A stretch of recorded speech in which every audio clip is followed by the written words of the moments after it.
Alors, c'est l'heure d'ouvrir notre fenêtre sur l'étranger et on part aujourd'hui à Londres avec notre correspondant Mathieu Boisseau. Bonjour Mathieu. Alors, de l'autre côté de la Manche aussi, la préoccupation, c'est le pouvoir d'achat. Mathieu, chez nous, l'inflation est de 5,8%, l'inflation sur un an en juin. Mais chez vous, au Royaume-Uni, je crois que c'est encore pire que chez nous. Exactement, le chiffre a été dévoilé cette semaine, 9,4%. C'est un record du jamais vu depuis près de 40 ans. Regardez la progression extrêmement spectaculaire sur ces courbes depuis environ 18 mois. L'inflation au Royaume-Uni est la plus élevée des pays du G7 et bien au-delà également de la moyenne européenne. En clair, les prix explosent, on peut le dire, plus 21% en un an par exemple sur la bouteille de lait, plus 19% sur la farine et l'eau minérale et bien entendu les salaires ne suivent pas. Alors il y a plusieurs explications à cela, la reprise économique après le Covid mais aussi la facture d'énergie qui augmente à cause de la guerre en Ukraine mais aussi à cause d'une consommation plus forte en 2020-2021. Les stocks sont donc bas, la situation est extrêmement compliquée pour les ménages et les entreprises britanniques. Voyez ce reportage réalisé avec Maya Bradshaw et Léna Soudre.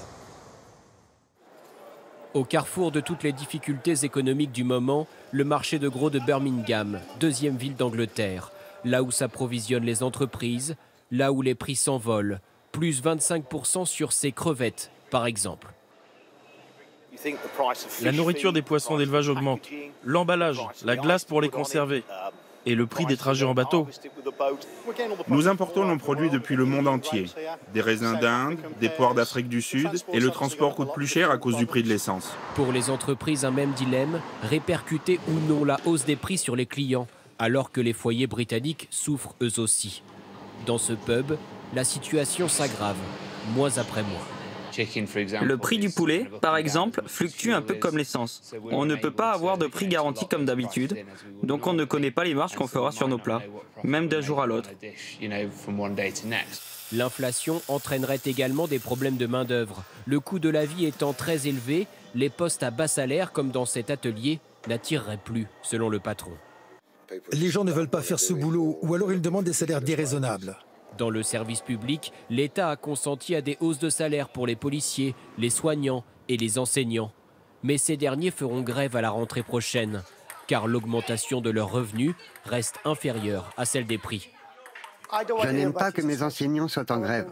Je veux qu'ils donnent cours, mais ils doivent pouvoir vivre correctement. À l'automne, les prix de l'énergie devraient encore grimper. Cette association d'aide alimentaire s'attend donc à voir son nombre de bénéficiaires bondir aussi. Les gens viennent et nous disent qu'ils n'arrivent plus à joindre les deux bouts. Ça me met en colère. Un foyer britannique sur 3 pourrait à l'automne connaître la précarité énergétique, la difficulté à payer ses factures de gaz ou d'électricité.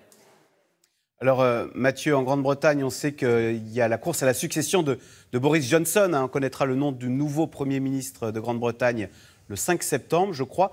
Que proposent précisément les candidats pour lutter contre l'inflation ? Alors il y a désormais 2 finalistes, les voici, Rishi Sunak, ancien ministre des Finances, et Liz Truss, actuel ministre des Affaires étrangères. Ils vont s'affronter tout l'été et le vote décisif sera fait par les adhérents du Parti conservateur, donc environ 200 000 personnes. Concernant l'inflation, eh bien la favorite pour l'instant c'est Liz Truss. Elle mise davantage sur des baisses d'impôts, une baisse de la contribution à la sécurité sociale, baisse de taxes sur les entreprises, baisse également de la taxe environnementale pour alléger la facture d'énergie et plus globalement pour alléger le coût de la vie. Alors ça pourrait coûter quand même près de 35 milliards d'euros par an à l'État britannique, mais c'est le prix à payer selon Liz Truss pour relancer cette machine économique britannique qui s'est grippée. Son rival, Rishi Sunak, donc l'ancien ministre des Finances, lui, il mise davantage sur des aides ciblées. Une aide par exemple pour les foyers qui auraient du mal à payer leurs factures d'énergie. Il estime qu'il n'est pas raisonnable de promettre des baisses d'impôts tant que justement l'inflation n'est pas maîtrisée.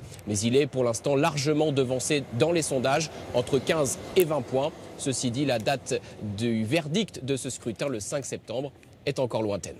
Donc des baisses d'impôts ou des aides ciblées, on a à peu près les mêmes débats d'ailleurs en France. Merci Mathieu et puis bonne journée à Londres où l'on le voit, hein, les prix augmentent 2 fois plus vite, quasiment 2 fois plus vite que chez nous. Merci.